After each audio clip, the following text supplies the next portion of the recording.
superior.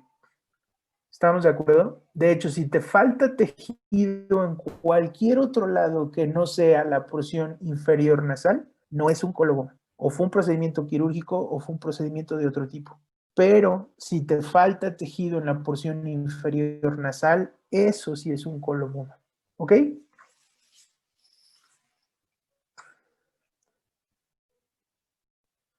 ¿Ok? Sí, profe. Ok, profe, gracias. Sí, profesor. ¿Dudas hasta aquí? No. Ok. Me acaba de Fíjate surgir una. entonces. Sí. Ahorita que vimos la imagen de la faca, en la parte donde está, pues como que le falta iris, ¿no también puede desarrollar un tipo de fotofobia porque hay exceso de luz o por ahí no pasa la luz? Sí, sí, va a desarrollarlo. Y de hecho eso te va a generar no nada más fotofobia, sino seguramente como va a generar mucha dispersión, va a generar deslumbramiento. Que hay que entender las dos cosas.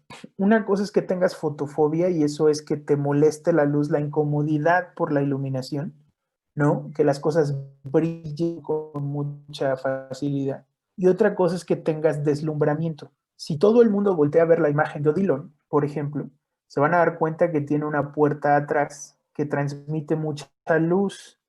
Esa entrada de luz que no te deja definir si la puerta tiene una forma o no, eso es deslumbramiento. Es diferente a la fotofobia. La fotofobia es la incomodidad por la luz. Aquí cuando vemos la imagen de Odilon, ¿no? Lo que estamos observando es que entra demasiada luz y yo no puedo definir, ¿cómo se llaman? Características muy pequeñas. Entonces, el deslumbramiento es algo que le va a pasar a este sujeto. Para que pudiera disminuir el deslumbramiento en él, yo tendría que tapar esa zona que está rota. ¿Estamos de acuerdo? Y Sí, eso doctor. ayudaría mucho a que la luz entrara a la fobia directamente y que no tuviera este problema. Pero son dos cosas diferentes. ¿Sale? Gracias, doctor. Ok. Vamos bien, entonces, si entendimos entonces el coloboma de iris, entenderemos fácil el coloboma de coroides. Quiero que te fijes en la imagen. Voy a regresar. Si el ojo no pudo cerrar en la porción inferior nasal, seguramente el tejido no se forma. Esa parte inferior no tiene retina. Lo que tú vas a observar es en esta imagen se ve blanca algunas arterias que son de la retina, pero la coroides es inexistente. De hecho, ¿dónde termina de formarse la coroides? Te das cuenta que donde pasas de amarillo o blanco a naranja hay una franja como negra. Ese es el límite de la coroides. ¿Qué pasó ahí? Que el tejido formó la porción superior, pero dejó de formar la porción inferior nasal. ¿Qué es interesante de este tipo de pacientes? Que siempre que tengas coloboma de coroides, vas a tener coloboma de cristalino, coloboma de nervio óptico, coloboma de iris. ¿Estamos de acuerdo? Prácticamente no se forma toda esa línea inferior nasal en el paciente. ¿Estamos de acuerdo? Y eso es importante para nosotros. ¿Cuál sería la consecuencia básica de este paciente? Esa zona es ciega. No hay retina, es ciego. No hay coroides, no nutre. Es blanca, produce deslumbramiento. ¿Cuál es el tratamiento para este paciente? El mismo que para aquel paciente que tuvo coloboma de iris. Un lente de contacto cosmético que disminuya la entrada de luz, un film que le dé chance de quitar el deslumbramiento y eso es todo lo que puedes hacer. ¿Estamos de acuerdo? Dudas. ¿Qué tanto puede ver este paciente? Dependerá de qué tan afectada esté la fobia. Son pacientes que llegan a ver ya con todo el tratamiento unos 20-60, 20-80 como máximo. Es difícil que un paciente con coloboma logre 20-20. Pudiera pasar, pero no necesariamente. ¿Sale?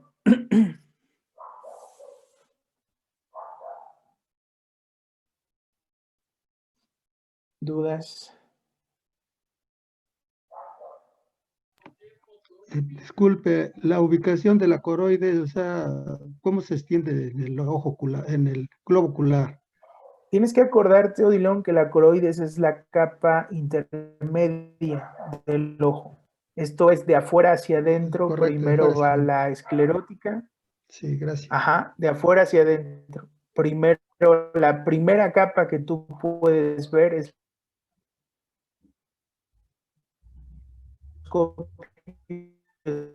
que es la retina. Entonces, ¿sale? Sí, profesor.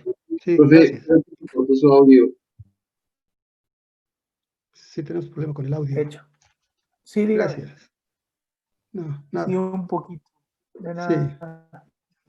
Profe, gracias. Ok. es que creo que se está cortando y no se está escuchando completo. A ver, ¿ahí me escuchan? Sí. Sí, Sí, doctor. sí, pero la Vamos a bueno, yo, tratar de ver. No, no te escucho, Roberto.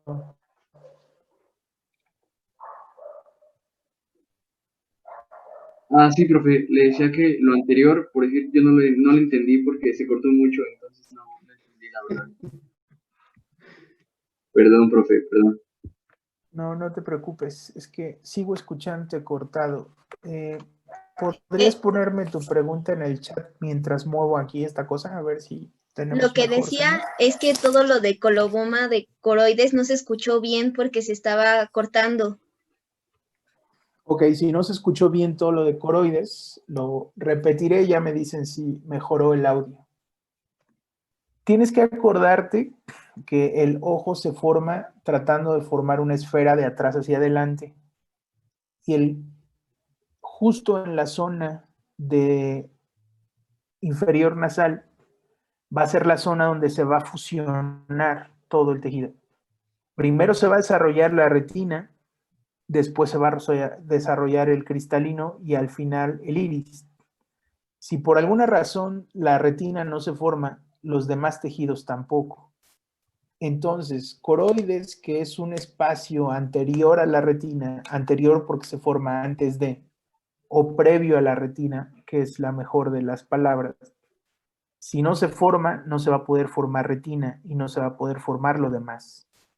De modo que cuando tú ves la imagen, como esta fotografía que tenemos acá, te vas a dar cuenta que la retina, que es este tejido naranja o cafecito que está prácticamente plegado en el fondo del ojo, va a desaparecer una vez que hay una línea negra. ¿Sale? Esa línea negra que tienes ahí es la coroides. Una vez que la coroides frena su desarrollo, ya no tienes retina. ¿Sale? Algunas venas pueden estar ahí, pero no necesariamente van a poder desarrollarse todas las capas. Entonces, el coloboma de coroides está relacionado con colobomas de todos los otros, cristalino, iris y probablemente córnea. ¿Estamos de acuerdo? ¿Queda más claro así? Sí, sí, profesor. Gracias.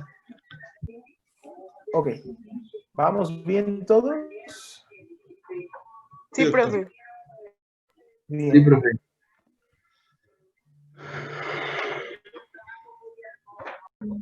Denme un segundo porque aquí ya se atoró esta cosa. Ahí estamos. Evidentemente, otra cosa que puede pasar es el coloboma de retina. Y si solo se falta o solo falta la retina, lo que vas a tener es algo como esto, que quiere decir que lo que vas a observar ahora es una retina plegada en la posición. Vamos a ver la imagen superior. Vas a notar una retina plegada. Por ahí ayúdenme a apagar su micrófono, por favor.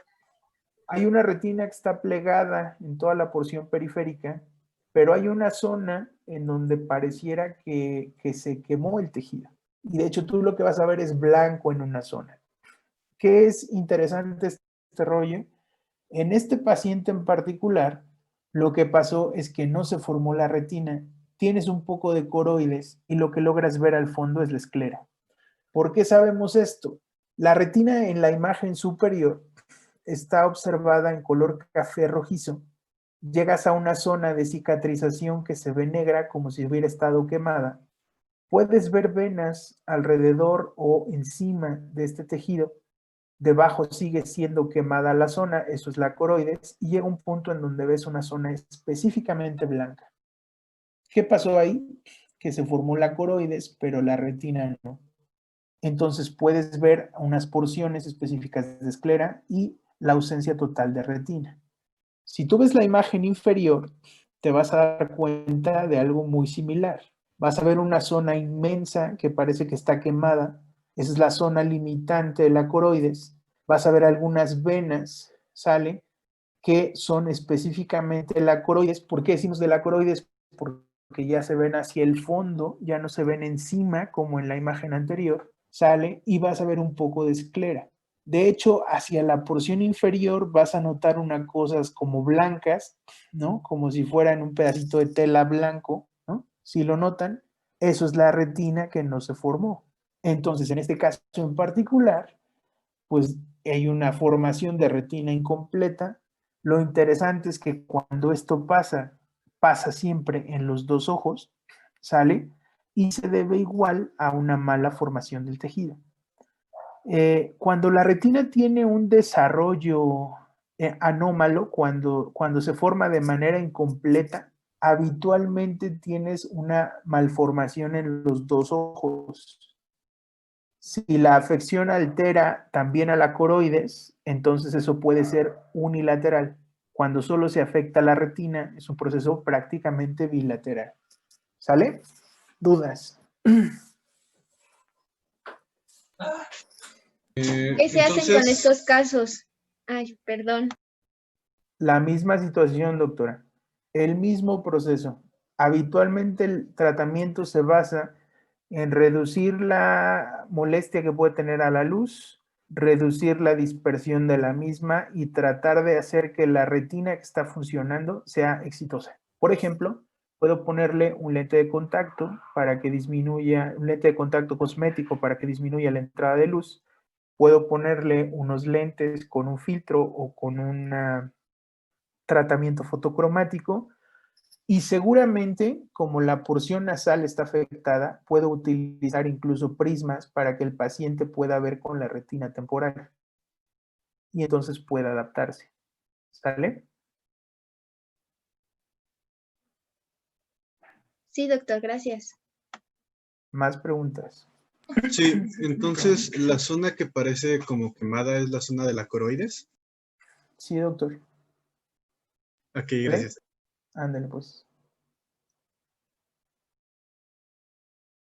¿Más dudas?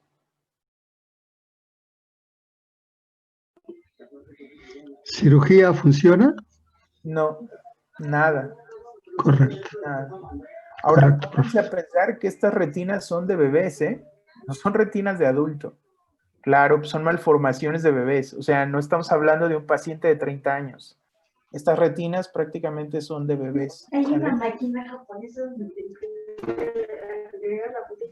Doctor, Gracias. ¿y esto se llegaría a apreciar cuando se hace fondo de ojo? Por supuesto. Lo puedes apreciar desde el oftalmo hasta una fotografía de fondo de ojo.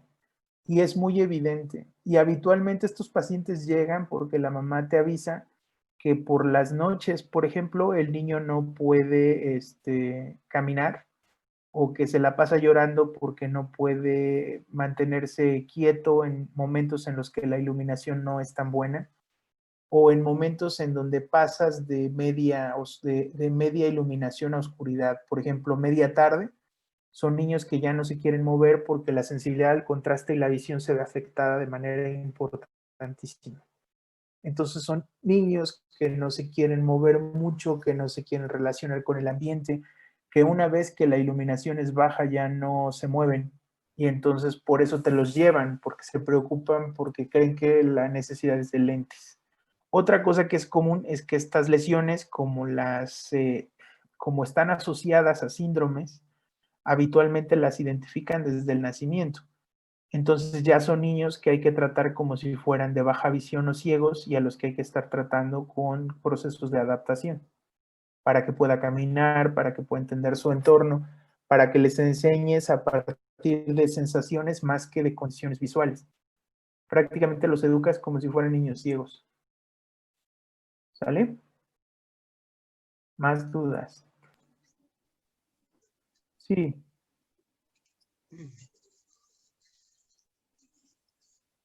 Prácticamente puedes tenerlos entre 1 cada 10,000 casos o 1 cada 100,000.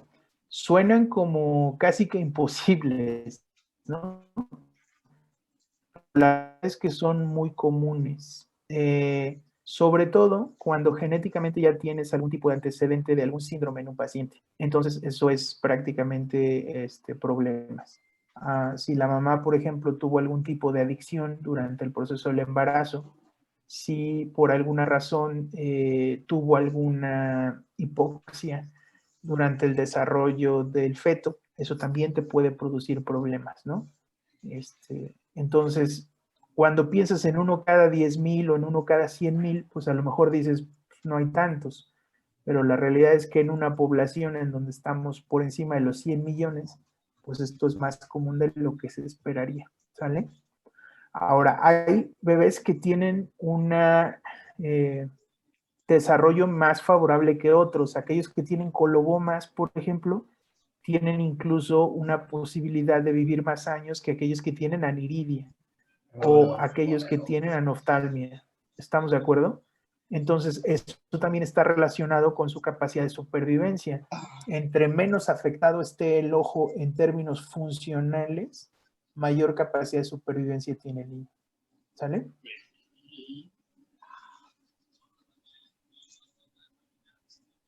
¿Ok? Sí, doctor, gracias. Vale. Otro ejemplo. ¿Qué pasa si se forma el ojo pero no crece? Pues eso se llama microftalmos. Y entonces quiere decir que el eje anteroposterior en realidad no se desarrolla. Tú ya platicaste hace algunas clases que prácticamente un ojo normal está entre los 22 y los 25 milímetros, ¿te acuerdas?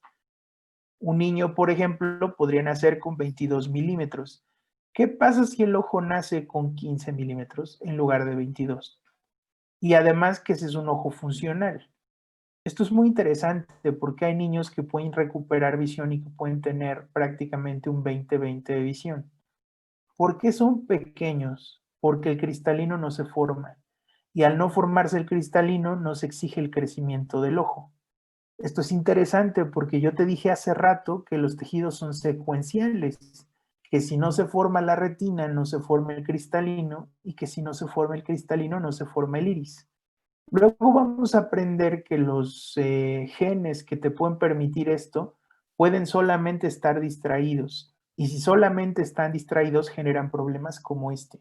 No es que no se expresen, es que no se expresan con la fuerza que deben. En este caso en particular, no se forma el cristalino, pero se forma todo lo demás. De hecho, es un ojo funcional. Este niño con unos lentes o con una lente intraocular puede lograr un 20-20. Y entonces lo interesante aquí es que ese ojo funciona como el otro. Lo único que no tiene es cristalino. ¿Qué quiere decir eso? Que el tratamiento será colocarle la potencia óptica al ojo que tiene microftalmos y con eso el cerebro entenderá que puede trabajar con visión binocular. La pregunta básica es, si nació con microftalmos, ¿el ojo va a crecer de la misma manera que el otro? La respuesta es no. Otra cosa que puedes preguntar es, si ese ojo es más pequeño, ¿qué va a pasar con la cara del niño? Porque finalmente la cara del niño crece, pero esa órbita no crece lo suficiente, pues se va a deformar ese lado de su cara. Si tú te das cuenta en la cara de este bebé, te vas a fijar muy bien que la órbita del lado derecho, o bueno, mejor dicho, la del ojo que para ti está del lado izquierdo, ¿no? Es más grande que la órbita del otro lado, donde está el microftalmos.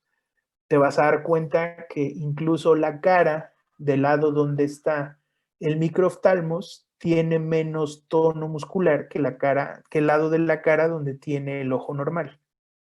Entonces, ¿qué te avisa? Que la órbita tiene un problema, no va a crecer del mismo tamaño que la órbita que tiene el ojo completo, o mejor dicho, el ojo del tamaño normal. Y eso va a generarle problemas en un futuro. ¿Puede desarrollar visión binocular? Puede, ¿sale? ¿Qué es lo que hay que hacer? Mantener sano al ojo que tiene microoftalmos, ponerle su graduación completa y pasar por un periodo de adaptación. ¿Le puedo poner un lente de contacto normal? Sí. Le va a quedar muy grande, evidentemente, y tienes que cuidar que no se infecte, pero puedes utilizar lentes de contacto en ellos. ¿Sale? ¿Dudas? Sí, profe, yo tengo una duda. Sí. Si el niño no va, bueno, se podría decir que no va en sus, supongamos, 5 años, a atenderse, pierde alguna, se podría decir que sensibilidad, o sea, se va haciendo un poco perezoso o algo así el ojo. Ok, no se vuelve perezoso, simplemente no está siendo estimulado por la cantidad de luz correcta. Al no tener cristalino, no tiene la capacidad de distinguir por medio de enfoque. Entonces, él, por ejemplo, no puede ver de cerca y de lejos. Ve a una sola distancia, que habitualmente es de lejos y borroso. Si tú no lo tratas de inmediato, si te esperas a que cumpla 6 años ya o 7, ¿te acuerdas que dijimos que más o menos es la etapa de maduración ocular? Difícilmente poniéndole su graduación vas a lograr que vea primero 20/20 y segundo que logre visión binocular. Entre más pequeño lo trates, mejores resultados vas a tener. Lo que tú no vas a poder recuperar es la anomalía de su cara y evidentemente el tamaño del ojo. Pero si este niño se trata desde muy pequeño, lo más probable es que logre visión binocular y logre movimientos oculares que lo hagan tener una visión dentro de los límites normales. ¿Sale? Entonces, entre más rápido lo puedas atender, mejor. ¿Qué es lo peor que le puede pasar? Que se vuelva ambliope ese ojo, que a pesar de que le pongas la graduación, le pongas un filtro, le ayudes con algo, ese ojo nunca recupere la mejor de las visiones. ¿Sale? Ok, profe, gracias. Muy bien. Más preguntas.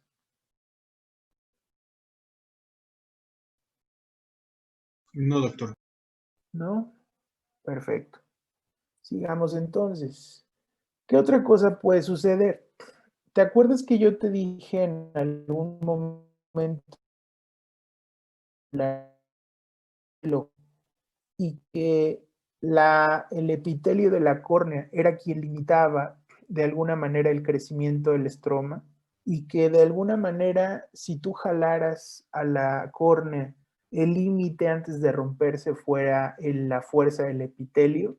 Bueno, pues ahora imagínate que naces con un epitelio tan débil que permite que la matriz extracelular se hinche y se elongue tanto que entonces tengas córneas enormes.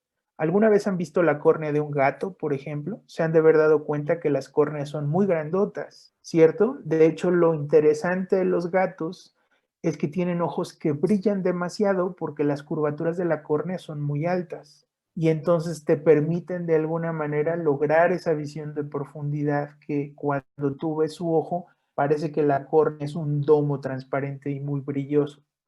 En los bebés, cuando por alguna razón no se regula el crecimiento de la matriz extracelular, específicamente el del estroma, los bebés pueden nacer con un problema que se llama megalocórnea.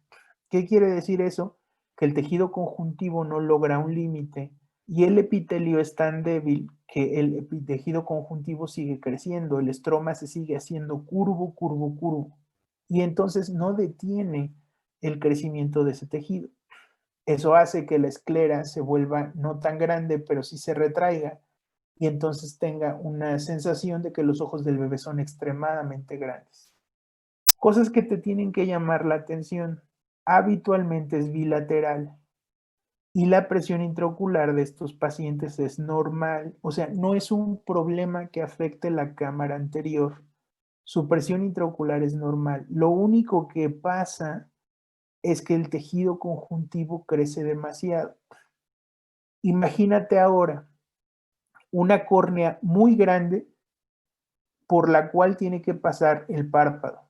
Si el párpado pasa encima de la córnea sin tratar de deformarla, cada vez que tú parpadeas, tu párpado pasa por encima de la córnea y trata de no deformarla, en este caso, el problema será que cada vez que el párpado trate de atravesar por encima de la córnea, la va a modificar. Entonces, siempre vas a tener astigmatismos muy altos. La única condición es que si tú los corriges, el paciente logra. Y bueno, este parpadeo que está empujando y modificando la curvatura del estroma de la córnea puede ser tan agresivo que puede mover de su lugar el cristalino y puede ser algo que se llama luxación de cristalino, que quiere decir que el cristalino se mueve de lugar. ¿Cuál es la consecuencia? Que el bebé no va a enfocar, porque una vez que mueves el cristalino del lugar, sale, ese cristalino no tiene cómo regresar a su punto importante o a su lugar, válgase la redundancia, y entonces no puede enfocar. Es raro que pase, pero puede suceder. ¿Estamos de acuerdo? Entonces la megalocórnea se llama así porque la curvatura es muy amplia, porque el diámetro es muy grande, llega a tener dimensiones mayores a 13 milímetros, ¿sale? Y entonces no tiene afecciones directas sobre la visión. El niño puede llegar a ver 20/20 a pesar de que tiene astigmatismos altos. Tampoco tiene lesiones importantes en la retina como las miopías magnas, ¿sale? Es un problema de la curvatura que se produce porque el epitelio se forma mal y no se forma con la fuerza necesaria para inhibir el crecimiento del estroma. ¿Cuáles son las consecuencias? Este niño puede tener problemas de sequedad ocular porque los párpados pueden no cerrar de manera importante y evidentemente va a sufrir de visión baja mientras no use sus lentes. Hay algunos niños que a pesar de la necesidad de graduación ven bien o se pueden desarrollar bien. Se ve muy notorio cuando el bebé es pequeño, pero conforme crezca su cabeza y su cara, se va a notar un poco menos. Eso no quiere decir que no se va a notar, se nota un poco menos, ¿sale? Y eso tiene que ver con el crecimiento de su cabeza, no con la mejora del proceso. ¿Ok? ¿Dudas con eso? Yo tengo una duda. Profesor, Sí. ¿Los lentes de contacto se llegan a adaptar de manera correcta? No necesariamente, porque aquí la curvatura es muy grande. Ok. Entonces, lo que se ha podido adaptar son lentes esclerales. El único problema es que los lentes esclerales son incómodos para los bebés. ¿Sale? Entonces, una cosa interesante es que siempre vas a usar lentes de contacto y siempre van a quedar un poco justos por la curvatura de la córnea. Y por los ejemplo, puedes ocupar, pero no necesariamente son cómodos. Sí, dime. Y por ejemplo, ya cuando, no sé, terminen a la edad de 19 años, un ejemplo, y ya quieren usar lentes de contacto, usted había comentado que pues el cráneo, bueno, llega a desarrollarse y crecer, y ya no es tan notoria el megalocórnea, pero sigue siendo el mismo problema, ya no, o sea, no se adapta al lente de contacto. Claro, o sea, la curvatura sigue siendo grande, lo que creció fue su cabeza y ahora estéticamente lo notas menos, porque su cabeza ahora va a ser mucho más grande, pero eso no necesariamente termina con el problema. ¿Estamos de acuerdo? Es más bien una respuesta estética al proceso. Sí, tienes razón. Gracias, doctor. Ándele. ¿Más preguntas? Sí, profesor. Entonces, adelante. Ok, gracias. Y después de tantas modificaciones de la córnea al parpadear, cuando el bebé se desarrolla y crece, ¿tiene probabilidades de presentar queratoconos? Sí, tiene posibilidad de desarrollar cualquier tipo de ectasia, o sea, queratocono, degeneración marginal pelúcida, queratoglobo, cualquier cosa que modifique la córnea. Entre mayor tensión palpebral tenga, mayor modificaciones tiene el sujeto, ¿sale? Entonces vamos a pensar que es un niño que empieza a crecer y conforme crece su tejido palpebral no se elonga. Entonces ahora los párpados van a pellizcar la córnea y el problema es que eso va a deformar la córnea. Y son niños que sufren mucho de ojo seco en un futuro. ¿Sale? Sí, profesor, gracias. Muy bien. ¿Más preguntas? Y, disculpe, ¿podría repetir por qué se formaba? Claro que sí. En el proceso de formación del epitelio, el epitelio no se mantiene unido con tanta fuerza. ¿Te acuerdas que cuando platicamos sobre epitelio, dijimos que las células se mantienen unidas a partir de las zónulas ocludens? Si se acuerdan. Entonces, las zónulas ocludens son las que evitan que el estroma se elongue. Ellas ponen el límite. Si las zónulas ocludens no son tan rígidas, entonces dan chance de que el estroma se alargue. Y en ese proceso lo que tienes es una córnea mucho más grandota. Gracias, doctor. Ey. ¿Más preguntas?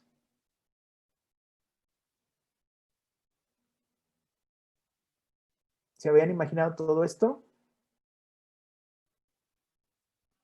No. No, No, Bueno, pues luego veremos pacientes de ese estilo, ¿no? ¿Sale? ¿Vamos bien? Bien. Profe, Otra cosa súper común. Sí, doctor. no, nada, doc, decía que sí vamos bien, gracias. Ok. Entonces, otra cosa que es súper común, pues es la catarata. Ahí tienen un ejemplo de lo más maduro que puede haber, que es una opacidad en el cristalino, como lo pueden ver en el ojo derecho del bebé, ¿no? Pues la parte específica del cristalino ya está opacificada. Puede ser central, eso quiere decir que está en el núcleo, zonular, que está en la periferia, supranuclear, que está un poco más hacia la periferia superior, o perinuclear, que está cercano al núcleo. No te estreses por eso. Cuando lleguemos a cristalino te la tendrás que aprender, pero ahorita lo que importa es, si el niño nace y tiene la pupila blanca, seguramente eso es catarata. ¿Y qué quiere decir eso? Que el cristalino se forma su cápsula, atasca un montón de agua ahí adentro y como se encapsula, produce modificación de las fibras. Y si te acuerdas, al aumentar el agua en el interior del cristalino, pues lo que tienes es una opacidad. Y ahí la tienes como tal, ¿no? Entonces esto también puede ser común en los bebés. Consecuencias importantes, esto mismo puede desarrollar estrabismo porque al no estimular la fóvea, el ojo se puede desviar, ¿no? Por ejemplo, evidentemente va a producir ambliopía porque aunque en un futuro se quite la catarata y se ponga un lente intraocular, pues ese ojo va a pasar un periodo sin estimulación luminosa. Produce modificaciones del diámetro de la pupila, porque al estorbarle a la entrada de luz, lo que va a pasar es que la pupila va a cambiar el tamaño y evidentemente van a producir modificaciones en la respuesta pupilar. Si yo le lanzo luz y él no puede percibirla en la zona de la fóvea, pues evidentemente no va a tener respuesta pupilar y eso en un futuro producirá lesiones neurológicas. ¿Sale? Entonces, pues bueno, ¿qué se hace con ellos? Habitualmente se hace un procedimiento quirúrgico, depende de la edad en la que se pueda hacer el procedimiento, pues será la consecuencia visual que puedan tener. ¿Sale? ¿Ok? ¿Dudas? Filtros amarillos o filtros marrones le pueden ayudar muchísimo al niño porque eso disminuye el deslumbramiento. ¿Sale? Entonces eso es interesante porque tienes un niño chiquito con un filtro amarillo, sabes que es un niño que tiene catarata y que no le han podido hacer cirugía, ¿no? Y a esos niños habitualmente los encuentras en el metro que van con su mamá y traen sus lentes de colores y normalmente son hacia amarillo o hacia café claro por la posibilidad de reducir la entrada de luz al ojo, ¿no? ¿Sale? ¿Dudas hasta ahí? no, doctor. Bien. Sí, Sí. ¿por qué dijo que se podía formar el estrabismo? Porque no estimulas luz directamente sobre la fóvea y entonces el ojo empieza a buscar otro espacio físico donde pueda tener mejor visión. Si tú te acuerdas, como vas perdiendo conos de la fóvea a la periferia, tu visión se va volviendo cada vez peor. Por eso, por ejemplo, cuando tienes 20-20 foveal, que eso es en posición primaria de mirada, Si tú midieras agudeza visual periférica, tendrías que ver letras más grandes. Imagínate ahora que tienes un tapón específico en la fobia, ¿no? Tu agudeza visual se modifica. ¿Qué hace el ojo? Que trata de buscar un lugar donde vea mejor y eso lo obliga a ver con la periferia de la retina.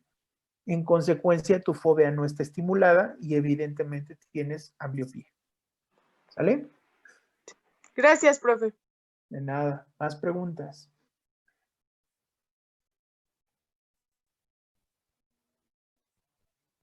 ¿No? Perfecto. Yo te dije que los últimos espacios tisulares que se forman son los párpados.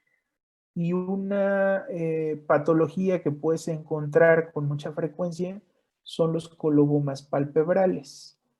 Te voy a recordar que en términos de señalización, los párpados señalizan diferente al ojo. Eso quiere decir que el ojo sí se formó aquí. Lo que no se están formando es los párpados. Puedes tener colobomas horizontales o verticales. En el caso específico de este bebé, los colobomas son verticales. ¿Te fijas? O sea, la pérdida específica del tejido está de manera vertical. Parece que tiene un escotoma, ¿no? O una escotadura ese párpado. Quiero que te fijes en algo en particular. ¿La córnea está transparente? No, ¿verdad? No. La córnea es opaca. ¿Por qué es opaca? Pues porque no hay quien la cubra.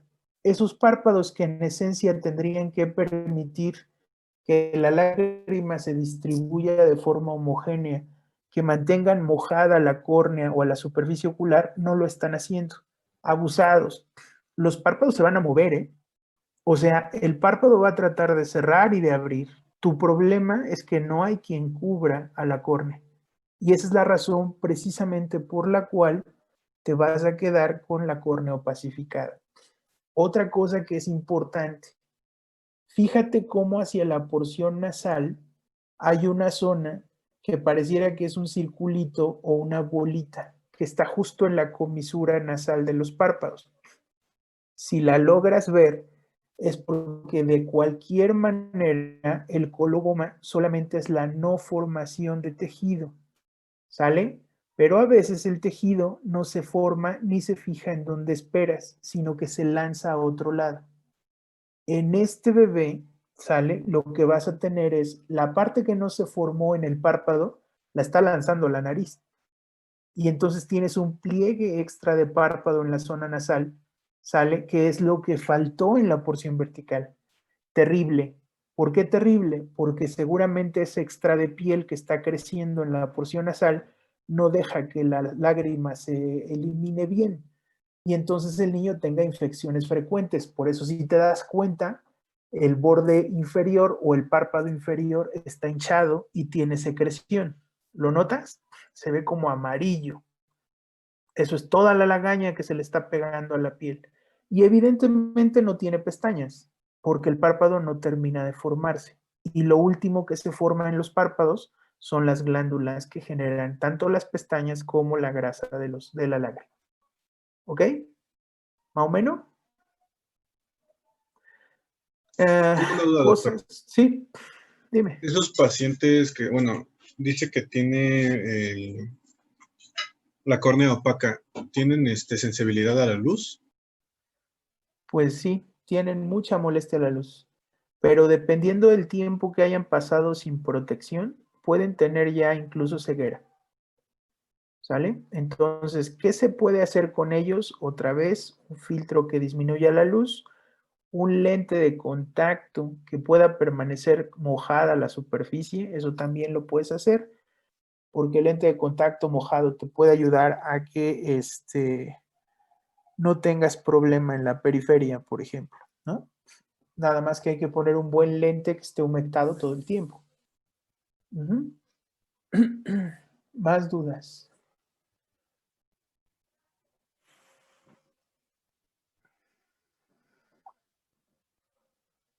¿Se puede mejorar con un procedimiento quirúrgico? Sí. Este caso en particular, sí. puedes colocar un injerto de piel en la zona que faltó del párpado y ayudarle a que parpadee mejor. Puedes quitar esa porción que se generó en la parte nasal y favorecer el cierre palpebral. ¿Qué es lo que no puedes hacer? Ponerle glándulas como injerto. Entonces el bebé siempre va a tener problemas de ojo seco. Pero bueno, pues si ya le ayudas con el párpado, pues lo de menos es que se ponga gotas todo el tiempo, ¿no? ¿Sale? ¿Dudas?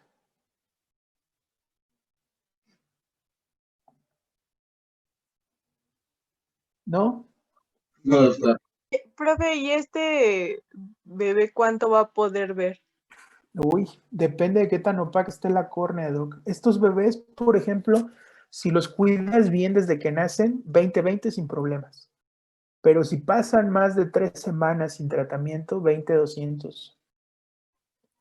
¿Sale? O sea, dependerá mucho del tiempo que pasen sin tratamiento, pero yo creo que las primeras 2 semanas todavía puedes recuperar mucho de su visión. La cosa aquí es que se mantenga húmeda la superficie y eso te evitará que tenga algún problema en un futuro. Esto se ve desde que nace. Entonces, una vez que nace, el ginecólogo puede decirle a la mamá que vaya al oftalmólogo y este niño tendrá cirugía la primera semana de vida. O sea, tampoco se esperan tanto, porque evidentemente el problema es pues que necesita recuperar la superficie, ¿no? Ok, gracias, doctor. De nada. Ahora, ¿sabes qué sí ha pasado, por ejemplo? Que esto le hacen cirugía de volada en localidades urbanas, pero en localidades rurales sí se pueden llegar a tardar hasta un mes en hacer cirugía. Entonces, esa lentitud en la respuesta sí puede promover que el ojo incluso se quede ciego, ¿no? Entonces, sí depende del tiempo de tratamiento. Ok, muchas gracias. De nada. ¿Más preguntas?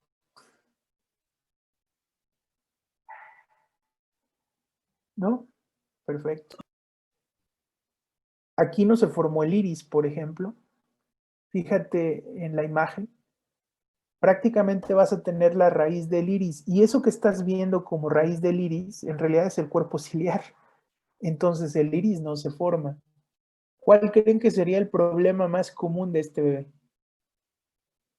La entrada de luz. La entrada de luz. Perfecto. Entonces este bebé va a tener un deslumbramiento importante. ¿Qué puedes hacer con él? Nada. Absolutamente nada. Lo que se hace es colocarle lentes oscuros, unos lentes de contacto cosméticos que te den chance de regular la entrada de luz, pero como no se formó el iris, no puedes hacer nada. No hay ni un procedimiento quirúrgico que le ayude. En realidad, solo disminuir la entrada de luz con un lente de contacto cosmético. ¿Sale? ¿Cuáles serían las consecuencias básicas de su problema? Pues la quemadura de la retina, ¿no? Y que el niño tenga baja visión por la quemadura que se produce en la fovea. ¿Sale? ¿Dudas?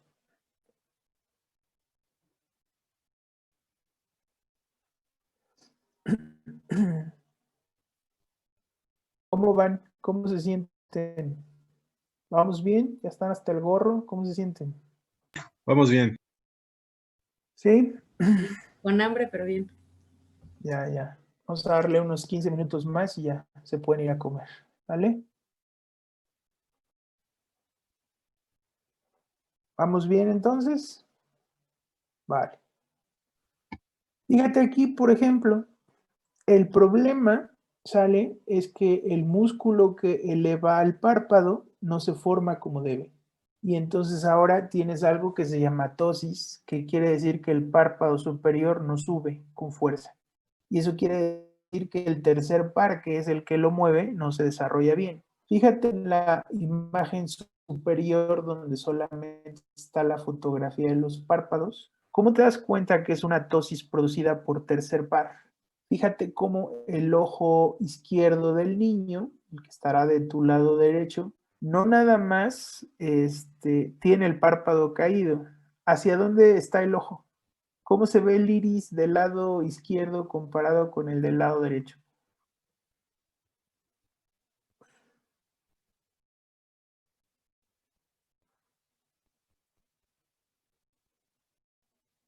Se ve como si estuviera convergiendo.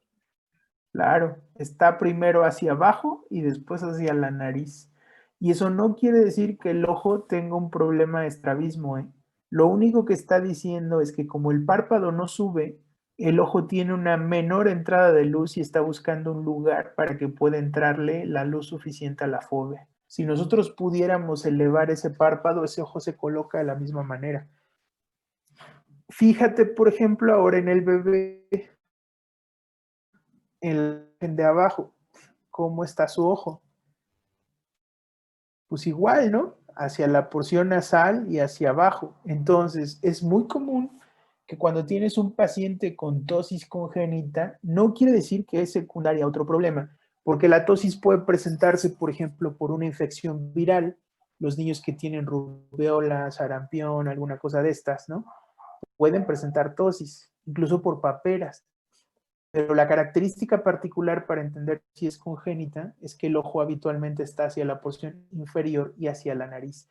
Eso es un signo así particular, ¿sale? Para saber si el problema es congénito. ¿Por qué? Pues porque desde que el ojo trató de ver se dio cuenta que no había la luz suficiente y encuentra una posición particular para poder ver. Fíjate en la cabeza del bebé, que eso es otra cosa importante. ¿Está derechita? No, está como que usando el ojo que sí tiene el párpado correcto para poder ver, ¿no? Claro, aquí nos puede engañar un poco la foto, pero si te fijas la forma hacia donde van los hombros, te vas a dar cuenta que él ya tiene posición anómala de cabeza. O sea, está encontrando un lugar para tener visión binocular. Si él no hiciera eso, entonces solo estaría viendo con el ojo que tiene mejor visión. La realidad es que está ocupando ese lugar no porque vea mejor con un ojo, sino porque está buscando que los dos ojos vean igual. Y eso es muy interesante, porque entonces la gente normalmente dice es que enchueca la cabeza para ver bien con este ojo. No, en realidad enchueca la cabeza para tener visión tridimensional, porque si no, el ojo que no está percibiendo la cantidad de luz necesaria se volvería ambliope sin problema. Entonces, este tipo de niños pueden no tener ambliopía, pueden tener 20/20 agudeza visual y su estereopsis sin problemas. La única situación es que como el párpado no sube, tiene que encontrar una posición primaria de mirada que le dé chance de mantener la estereopsis. ¿Estamos de acuerdo? ¿Más o menos? ¿Dudas? ¿Cómo sería el caso, bueno, para brindarle ayuda a estos pacientes? Lo primero es una cirugía. Eso sí se puede hacer. Lo que van a hacer es recortar un poco el músculo elevador para que entonces el párpado suba. ¿Cuál es la consecuencia de eso? Que no va a poder cerrar con la misma fuerza. Entonces, por ejemplo, a este bebé hay que ponerle un lubricante antes de ir a dormir, porque como ahora el músculo que eleva va a ser más corto, cuando cierre no va a cerrar completo. ¿Sale? Existen varias terapias que luego vas a conocer. Una de ellas tiene que ver con incluso colocar impulsos eléctricos en el músculo para saber si recupera. Pero si es un problema congénito, no va a recuperar fuerza. Por eso les decía, depende mucho de la etiología. Cuando sabes que es congénito, no hay mucho que hacer, solo la cirugía. Cuando sabes que es consecuencia de un problema viral o de un golpe o alguna cosa de estas, todavía con electrofisiología puedes hacer algo. Pero habitualmente cuando es congénito, solo la cirugía y sus lentes. ¿Sale? Gracias, doctor. De nada, más dudas.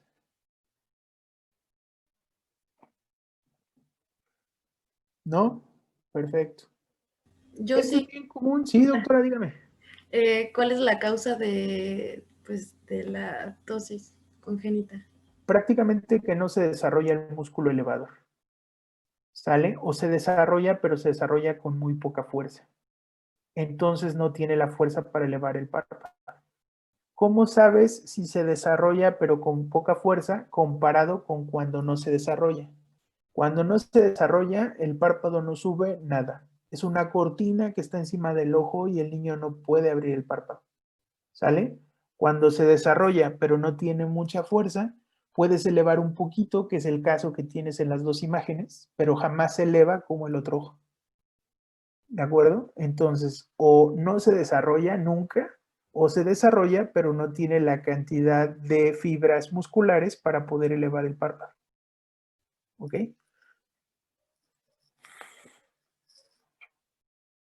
Más dudas. Profe, ¿podría regresar a la anterior diapositiva, por favor? Claro. ¿Aquí? Sí. Dime. Ah, no, en la de aniridia. Aniridia. Aquí. Ok, sí, gracias. Es que no terminé de copiar todo. Ah, ok. Perdón, perdón. Gracias, Sale. profesor. Te doy un minuto para que acabes. Ya le tomé foto, gracias. Ok. ¿Ya? Ok. Bueno. Sí. No, ustedes pueden grabarla sin problema. Gracias. Gracias, Max. Gracias. Ahora, el que la grabe no quiere decir que no vengan, ¿eh? Gracias. Bueno, que conste que quedó grabado, que si no vienen y no los conozco, ni calificación les pongo. Sale pues. Sí, no te preocupes, puedes grabarla sin problema. Bueno, este es bien común, sale, se llama epicanto. Y voy a regresar un poquito a la anterior y quiero que veas la imagen de arriba. Quiero que te des cuenta en la zona de la nariz, sale, y la distancia que hay desde el centro de la nariz hasta las comisuras nasales de los párpados. Y que valores esa distancia con esta. Ay Dios, esa no era. Con esta. ¿Cuál es más grande? ¿La de este niño que tiene tosis o la de este niño que tiene picanto? La del La Otra del vez. picanto. Claro. El Entonces, epicanto, ¿no? eso es. Muy bien. Entonces, fíjate lo interesante. El epicanto es una elasticidad en el crecimiento de la piel del párpado que te hace que parezca que el tabique o la porción nasal es muy ancha. Otra cosa es que al ser más ancha, fíjate en los ojos. Este niño parece que tiene estrabismo. ¿Estamos de acuerdo? Va a parecer que uno de sus ojos está muy pegado a la porción nasal. Voy a regresar a la de la aniridia.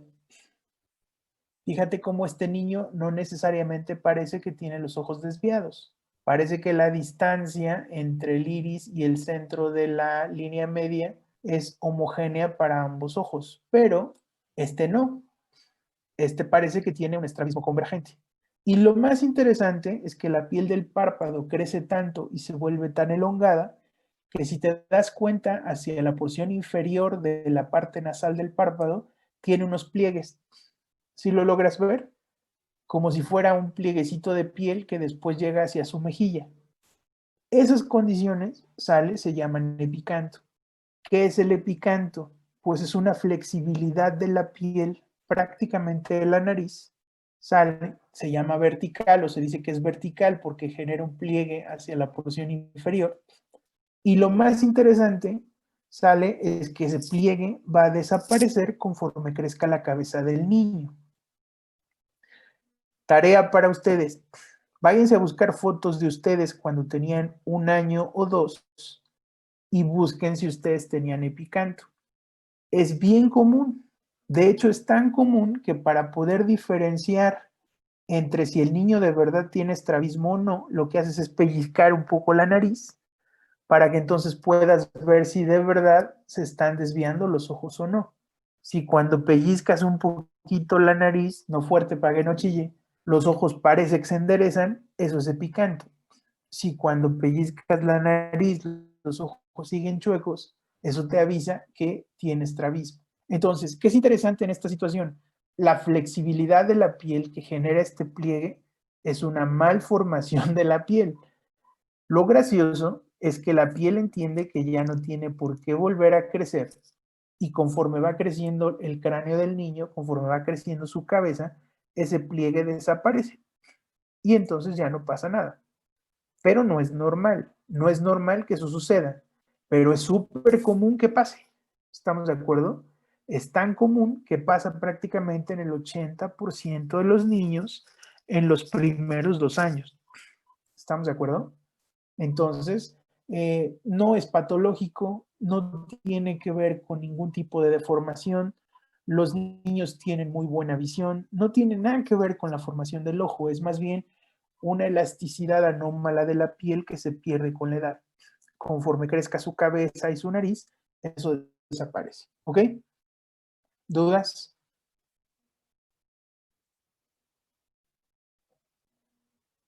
No, doctor. Doctor. Perfecto. Sale. Esto les va a llamar mucho la atención porque es muy vistoso. Y son membranas sobre el iris. Tienen que acordarse de una cosa importante.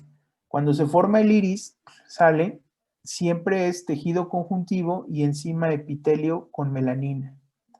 A veces ese epitelio con melanina sigue creciendo y va y se pega al cristalino. Tú vas a ver 4 imágenes.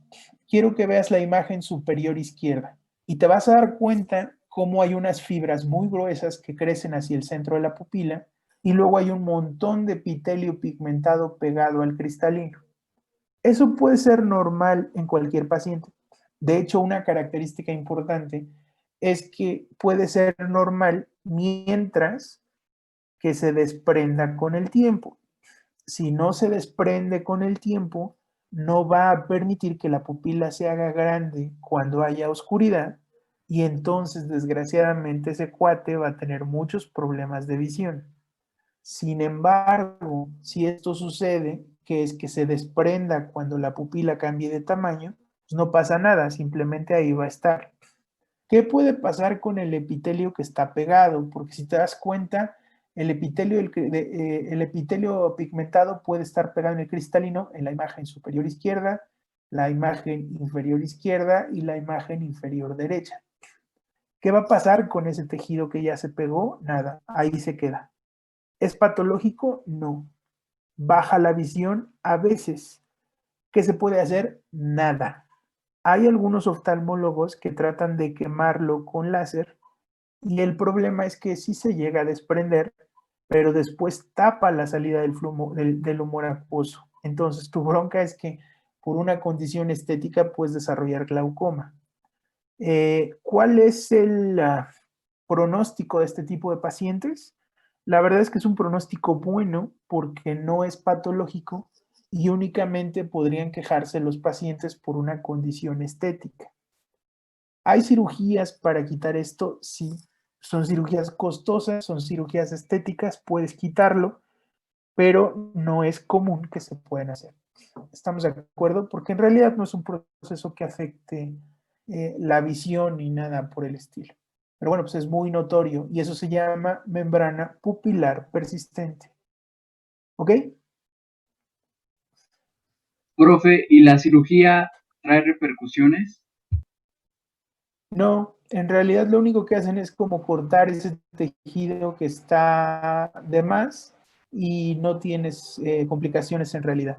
¿Sale? Incluso si no se desprendiera esta situación que decíamos que puede estar tan alta la fijación sobre el cristalino que no necesariamente se desprenda, no produce alteraciones importantes sobre la visión.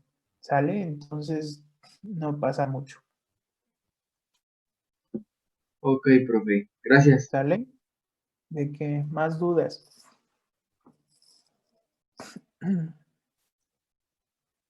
Nada. Déjenme ver cuánto nos queda. Ah, ya quedan como 4. Pues vamos a verlas y con eso que muera esta clase, ¿sale? Siguiente, desprendimiento de retina. Lo que vas a ver aquí es una zona blanquecina, como si fuera un pedazo de piel que se está desprendiendo en la retina, pues eso, perdón, en la imagen. Eso es la retina. Eso es una condición que puede pasar en algunos pacientes, puede ser una separación total o parcial, y lo que pasa aquí es que las capas en esencia no se pueden fusionar, alguna de las capas queda suelta y entonces se desprende. ¿Qué va a pasar con estos pacientes? La zona donde está desprendido la retina va a ser una zona ciega para el paciente. Entonces, cuando hay separaciones totales, el paciente tiene ceguera total. Y cuando hay separaciones parciales, es probable que tengas un remanente de visión. Los desprendimientos de retina no son en realidad una urgencia, pero sí preocupan porque dejan un déficit visual importante. Entonces, bueno, pues el bebé puede nacer con un desprendimiento de retina y ser legalmente ciego desde que nace.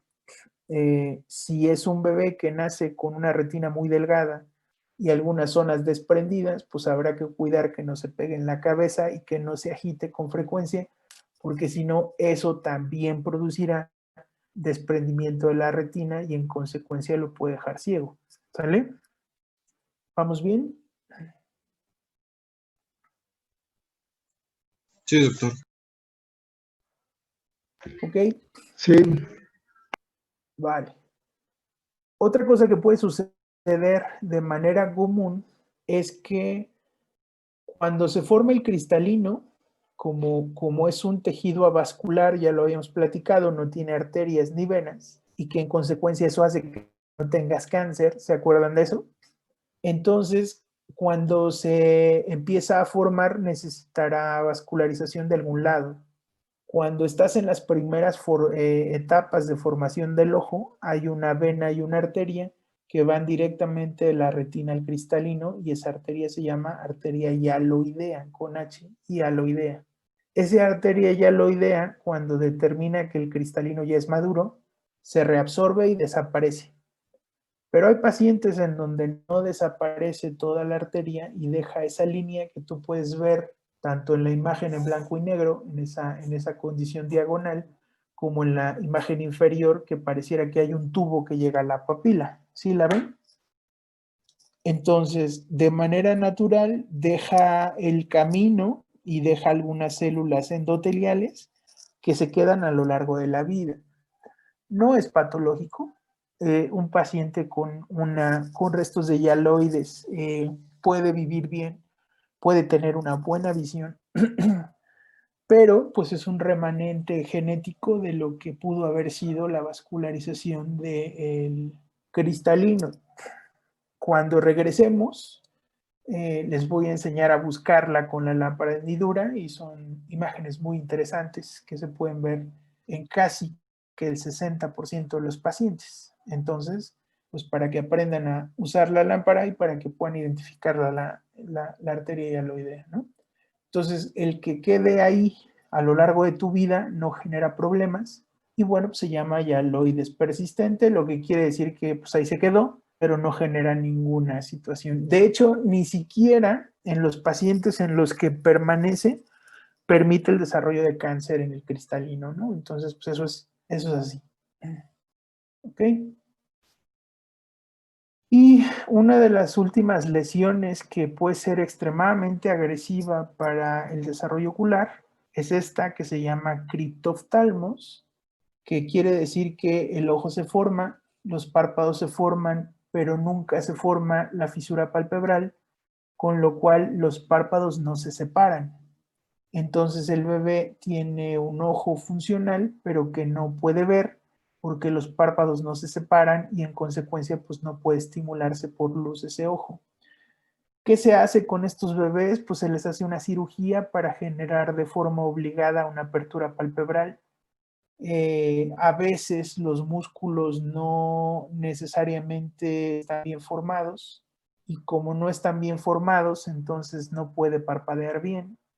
Y en muchos de los casos, como nunca se separaron los párpados, perdón, la córnea y la conjuntiva no se desarrollan bien o no se desarrollan. Entonces sucede que hay pacientes que se someten a cirugías para poder identificar que el ojo no está bien formado. Entonces estos niños tienen un muy mal pronóstico. Ahora con el uso de ultrasonidos es mucho más sencillo saber si el ojo es funcional, pero de todas maneras se les hace cirugía por términos estéticos para que los papás estén más tranquilos de la estética del bebé. Y eso de alguna manera permite que la cara se desarrolle sin problemas.